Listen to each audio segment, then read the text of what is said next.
Vallahi dün de doktora gittim, ilacım bitmişti. Dün gittim doktora teşekkür ettim. Keyfi de geldi dedi, tezekse geldi bana teşekkür ederim. Bir defa şükür Cumhurbaşkanı'ndan burada bütün Avrupa'ya, dünya her yerdeyim diyor Cumhurbaşkanı. Biz de Diyarbakır'da hakkımız Allah'tadır ama kalem de onun elindedir.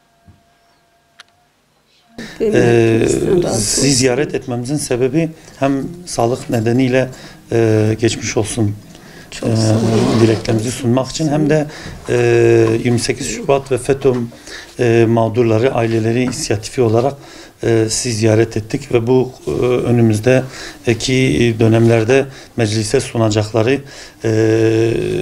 af mıdır, ceza indirimidir daha da netleşecek bu paketin içerisinde sizin gibi 28 Şubat ve FETÖ mağduru olan ailelerin de unutulmaması ve buna dahil edilmesi için isteklerinizi, arzularınızı, sıkıntılarınızı bizimle paylaşarak kamuoyu aracılığıyla sesimizi iletmek istiyoruz. İletmek istenilen mesaj aslında nettir.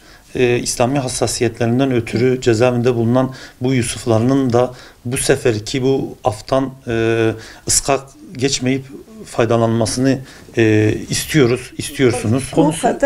Söz konusu eğer bir afsa bu afışmamız gereken zaten bu aftan kim bu yasadan faydalanması gerekiyorsa faydalansın. Ama bizim hassasiyetimiz şu ki daha çok önemsediğimiz şudur ki kesinlikle İslami hassasiyetlerinden ötürü mağdur olmuş insanların bu konuda göz ardı edilmemesi. Bizim asıl dile getirmek istediğimiz, kamuoyu oluşturmak istediğimiz ve yetkililerin bu konuda sesimizi duymasını istediğimiz nokta bu. Yani birkaç gündür birkaç aileyi geziyoruz, aileleri dolaşıyoruz. Hepsinin kendine has, kendine özel bir hikayesi var ve gerçekten bu hikayelerden etkilenmemek mümkün değil. Kimisi 10 yıl, 20 yıl, 25 yıl cezaevinde olan var. Anneleri hastanede yoğun bakımda olup çocuklarını göremeyenler var. 8 yıl, 10 yıldır çocuklarını gidip görüşlerine gidip göremeyen aileler var. Bunlar hepsi gerçekten işler acısı ve gerçekten hüzün verici şeyler.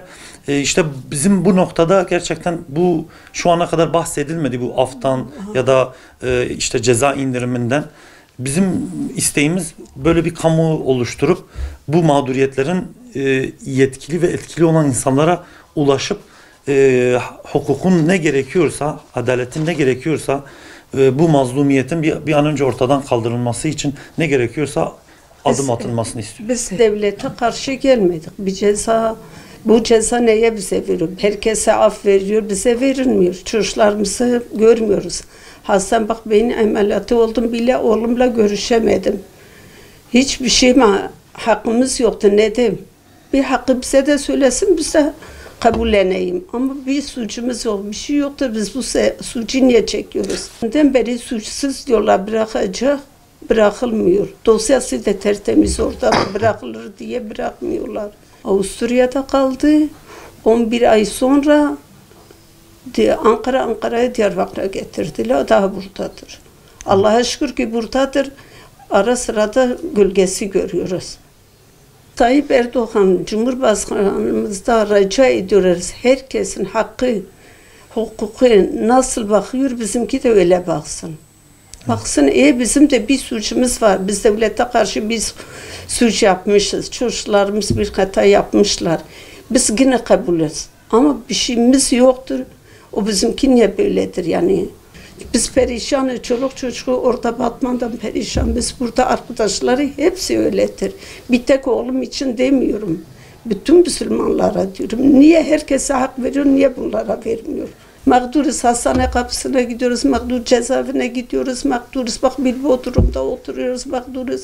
Çocuklarımız yanımızda kalsa böyle olmayız ki.